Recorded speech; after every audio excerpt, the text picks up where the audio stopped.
called the Kharijites, the Khawarij in Arabic. They've always been part of kind of the community extremists, right? And they've always basically, let me put it this way, yeah? You know, in the Quran, I'm going to simplify it to the lowest common. I'm telling you where it's coming from. The Quran, if you open it up, yeah, you'll find there's two kinds of verses. There are some verses that talk about peace, and there's some verses that talk about fighting, yeah? Okay, how do mainstream Muslims interpret these? Mainstream Muslims, when I mean mainstream Muslims, I'm talking about all of the institutions in the world, yeah? So we talk about, even if we talk about universities, Medina University, even Al-Azhar, Deoband University, all of them, yeah? The big universities in the world which have any kind of influence, academic influence, have done one thing and they've united on condemning, you know, these actions, and they've interpreted the Quran in a so-called peaceful way. So what they'll do, these verses, there's two kinds of verses. There's verses like in the Quran where it says, ومن أجل ذلك كتبنا على بني إسرائيل إنه من قتل نفسا بغير نفس أو فسادا في الأرض فكأنما قتل الناس جميعا. Whoever kills one person, in chapter 5 verse 8, whoever kills one person, it's like the whole humanity. Okay, for less to be for murder, corruption, it's like all of humanity. And there's other verses, وقاتلوهم حيث ثقفتموهم. And that's schizophrenic though, isn't it? No, I'll tell you what. This is everything is. Give me time, yeah. There's other verses that says fight them where you see them, yeah. Kill them. Okay, kill them. Yes, you're actually right. Or kill them where you see them. That's what it says. Yeah. Okay. And other verses. وَإِذَا رَأَيْتُمُ الَّذِينَ كَفَرُوا فَضَرْبَ الرِّقَابِ. If you see the disbelievers, then strike them at their necks. Yeah. Okay. Right. You know, their necks. فَضَرْبَ الرِّقَابِ means necks. Anyways, how do you reconcile? Yeah. But anyways, there's two kinds of verses. How do we as mainstream Muslims? I just asked you about. I'm telling you. I just want to find out where that verse. I'm telling you. Because this is the inspiration for a lot of people. I'm giving you the summarized, abridged, easy version. These two verses, mainstream Muslims, Orthodox Muslims, will say that those verses that are talking about fighting regard combatants that are fighting you. For example, in the context of war. And we leave it as that. Those extremists, they say no, since, and this is exactly what they do, say since, for example, the British people has pledged allegiance to its sovereign, they too are guilty of the same crimes as the government. I just want to know where this verse comes from. I'm telling you how it all works out in the Quran. I don't want to know how it works out, I want to know where it is in the Quran. The verses are everywhere. Is it in the Quran or the Hadith? Which one? About the 74 virgins. No, it's not the Quran. Is it in the Hadith then? But there's one Hadith that's weak. Well, I've read it. So it's a weak Hadith. It says 72 versions. If you die as a martyr, you go to heaven, you get 74, 76. 72. But we believe it. What is wrong with that, by the way, anyway? Let's say it was there. I'll tell you exactly what's wrong. No, forget it. So this Hadith, we don't need to defend it. Forget it. We're moving away from it. No. Or blowing yourself up. What it's basically saying is if you go and kill yourself. No, it's not saying that.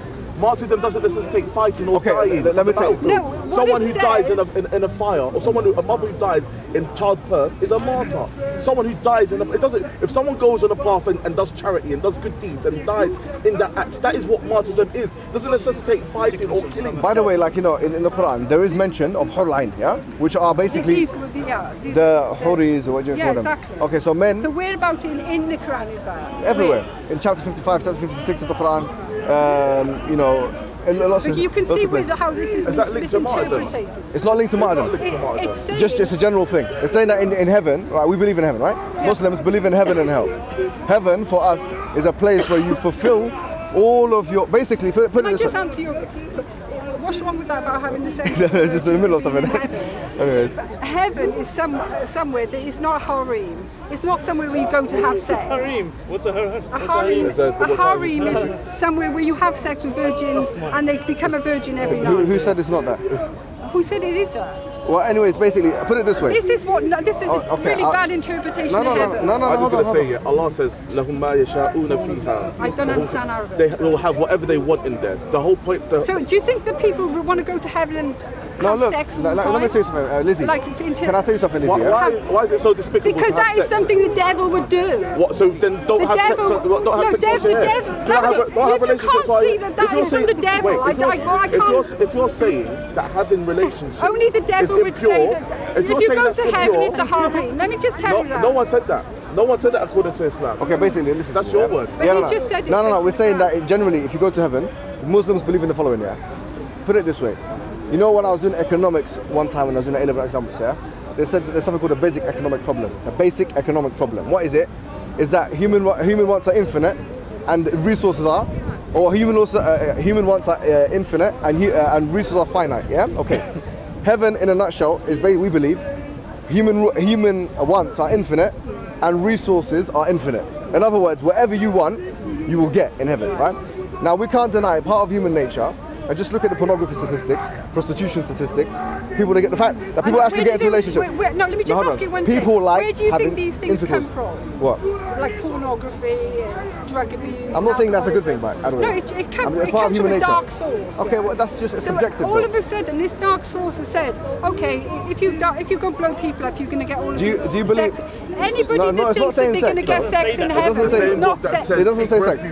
By the way, in the verses that I've just quoted, I know you don't. I keep seeing you tapping your face and turning away from you. Don't have to listen. No, because it's not about listening. Keep jumping and chopping and going but here and there. I was saying to you, Lizzie, what I was going to say, is that first of all, let's be fair to the Quran. The Quran doesn't say you're going to have sex with them and this. It doesn't say that. So where? No. What I'm saying is that the Quran just says that in heaven, okay, you're going to have, for man, they're going to have a woman of a certain, you know what I'm saying, features, yes, features. I think and by the way, the features are like she has nice eyes and this. So what? This is.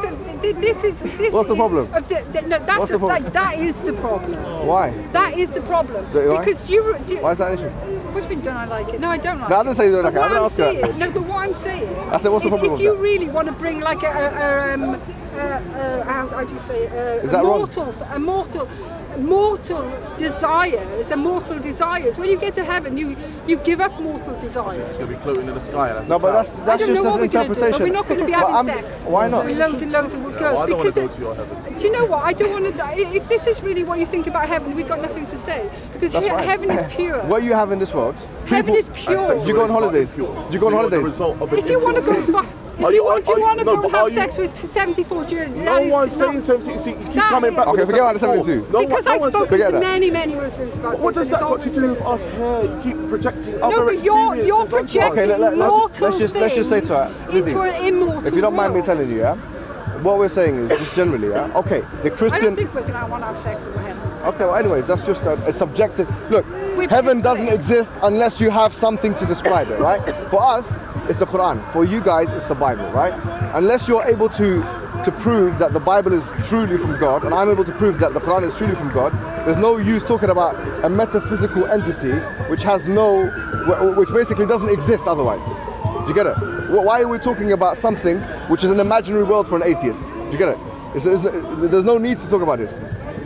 What we were talking about before was terrorism, which is a global issue, right? And we were talking about, we're using statistics, how there's been double standards. If it's a global issue, what would you say the highest percentage of terrorism is at the moment? I think, according to Noam Chomsky, I've done research on this. If you include state terrorism as part of the unit of analysis, then I would say, if you look at the drone strikes, if you look from wars from 1945 onwards, from the end of World War II, through the Cold War and into the... I think drones are disgusting. Yeah, fair enough. So I would say that there's no doubt in anyone's mind, if you count the casualties and deaths that have been committed in North Korea, in Vietnam, in Afghanistan, and Iraq, that America is the leading terrorist state. That's my opinion. And that's Noam Chomsky's opinion. And that's basically... These numbers is just the reality. Yeah. It's not an opinion, it's facts. These are the facts. These are the facts. So I'm saying that, look, no matter what ISIS can do, whatever evil they're doing, whatever monstrosities they're committing, if they continue doing what they're doing for 50 years, they will still not be able to even come close to the numbers that the US have already set the bar so high. The thing is, you look at ISIS now and how they've established their state, that's exactly how the United States established its states about 200 years ago. All right, so they annihilated a population. So I'll say to you one thing. Imagine like 200 years from now, your great-grandchildren or great-great-grandchildren come about and they say, look, I'm from ISIS. And you say, that's a disgusting state. Look how it was founded, But you say now the world has recognized it as a state. We've gotten our borders now. The United States, the parable of that is exactly the same parable of the United States.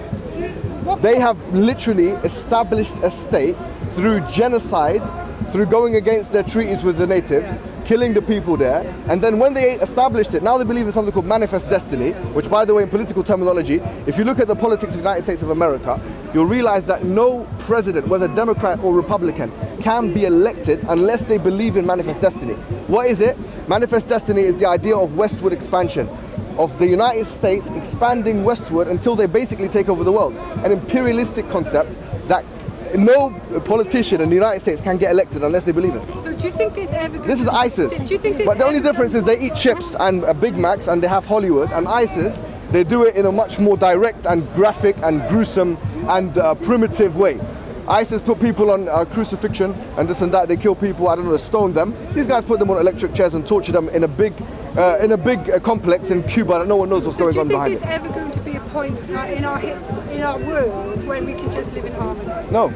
No, really? Yeah, basically, let me tell you the reason, yeah? It depends on your conception of human nature, you know? Yeah. Philosophers in the Enlightenment period have grappled with this. If you look at Thomas Hobbes and all of them, the majority of Enlightenment philosophers, they start their philosophy with what is human nature. The majority of them, they say human nature is prone to evil. Okay, I wouldn't say necessarily that that's completely true, but I say there's an element of truth in that. In the Quran it says, فَأَلْهَمَهَا فُجُورَهَا وَتَقْوَاهَا, that God gave human being a propensity to good and a propensity to evil. And generally, in الْإِنسَانَ لَيَطْغَى, in chapter 96 of the Quran, it says that human being has a propensity to transgress. So because human being has all of these vices that inhibit him from living a self-disciplined life, where they can just be content with what they have, power and ego and all these things will drive human being invariably to conquest and to overtaking people and to demeaning and subjugating and subordinating them. And that's the human problem. Now what is problematic is if the West takes this human problem and changes the label and says this is an Islamic problem. That's disingenuous. That's why we can't tolerate it, because that will be saying, okay, the Muslims are unique in you're unique in your murder, you're unique in your expansion, you're unique in this, that and the other. I'll say no, we're absolutely not unique in that. We're a big part of the world population, and we're literally sometimes can mimic the same behaviors as other people of other faiths. But I think what's happening with ISIS is backfiring, because so many Muslims are convert to Christianity or atheism or whatever. Yeah. And I think it's just... I think we agree here, that's the thing. It's because, Conor, you don't get moments of silent agreement. I know. And this is one of them, guys, ladies and gentlemen. I think here we both understood that actually, we both agree, you would say, yeah? That really, when you look at the statistics, it's no use falling into the ploy of the right-wing extremists in this country and blaming all of the world's issues really on the scapegoat of Islam. Because if we do that, that's not going to deal with the complexities and the nuances of the reality of the world. What we're saying is, let's take a step back and look at the numbers. You see, and terrorism, let me tell you one thing, right? I was personally just looking at some figures from The Guardian, yeah, and they quoted the ONS, the Office of National Statistics. They were saying that terrorism, in general, like, you know, they have the mortality thing and mortality like numbers and that, yeah? How many people died from terrorism? According to the parliamentary report, in the United Kingdom, about 50, if you add, maybe about 60 people died from terrorism from 2001 to this day. That's about 60 people, yeah? Now, I'm not saying this number is negligible or we should forget about it. It's not only just an attack on people, but it's an attack on the nation. So we shouldn't say like, okay, we should just put it to the side. But what we are saying is this. I went to a speed awareness course because I was speeding, right? I'll be honest with you guys, yeah? And then I was speeding on the highway. You're right. I thought you meant speeding, as in... I was speeding. So the guy, the instructor, he came out and he said, you know, the United Kingdom, of all the countries, is one of the best in terms of road safety. And he gave us the numbers. He said there's 1,760 people in 2016, 1,760 people that die on the roads. 28% of them are motorcyclists. Okay, anyways, this is just a bit too much statistic. The point is, you're more likely by maybe about 1,000 to 2,000%. Now this is a massive number. You're more likely by 1,000 to 2,000% to get run over by a car than you are to be struck by a terrorist attack. I just want to ask you one more thing, and then because I think we've agreed on a lot. Yeah. Why does it say in Islam if you leave that you can die? Well, the thing is, you have to understand that Islam, when we're talking about Islam now as practiced in the West and these countries, like we're in the West, yeah? If a person or friend of mine disbelieves, yeah, and this has happened actually, a lot of people, they come into Islam, they leave Islam, they come into Islam, this kind of thing, oscillation. We as Muslims, it should be known, we have no right to compel that person to be what to be a Muslim. We have no right to do that. So in the context of the United Kingdom and the West and stuff, there's no way anyone could say that you would even force the person, let alone kill them for doing something against their will. That's just a fabricated thing that some people, because of Salman Rushdie, in the case of Salman Rushdie and the Iranians did not fatwa against him, I think they take that too literally. We have nothing to do with the Iranian regime, so we would say that if anyone in the West, anyone in Britain, anyone in the United States, anyone anywhere here, then if they decide not to be Muslim, then not only do you have to not hurt them or not compel them, but you also have to be kind to them, and that's our position.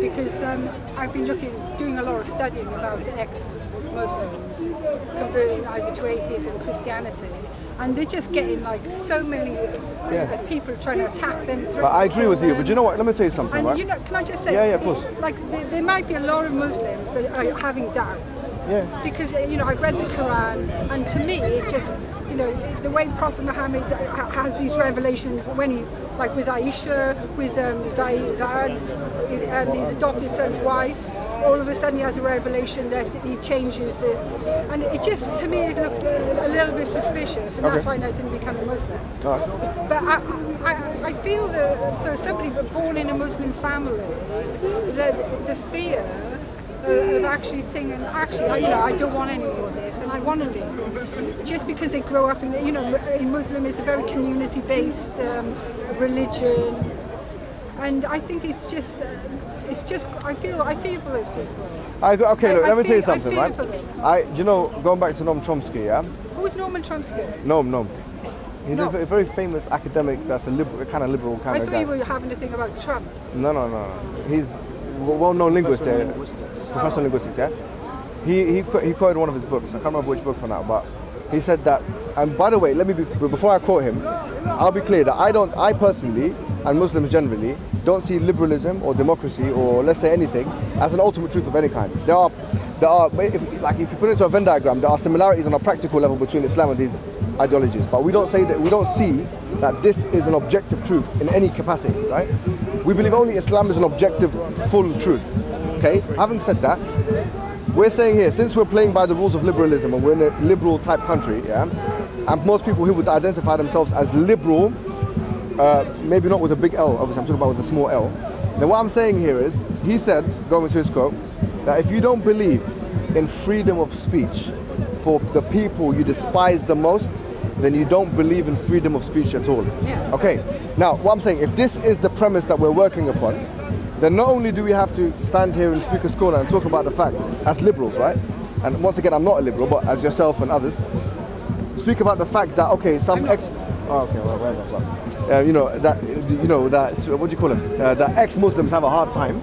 Yeah. We also have to talk about the fact that people that come into Islam have a hard time. That's not reported because it does not fit the media narrative. And once again, we have to talk about Muslim minorities being attacked and prosecuted. We have to talk about legislation that's been put through on an EU level that discriminates against certain segments. What is Britain like for Muslims? Huh?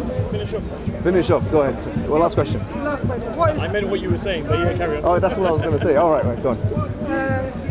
What do you think Britain is like for Muslims? I think it's one of the best countries in Europe. Yeah, probably if not the best. I don't know. I haven't been to every country. On a comparative level. Yeah, on a comparative level. Like, place. it's probably the best in Europe, not considering obviously Turkey, Bosnia, and these countries which are actually Muslim countries. Yeah, I'm talking about Western Europe. From what I know, it's probably the best.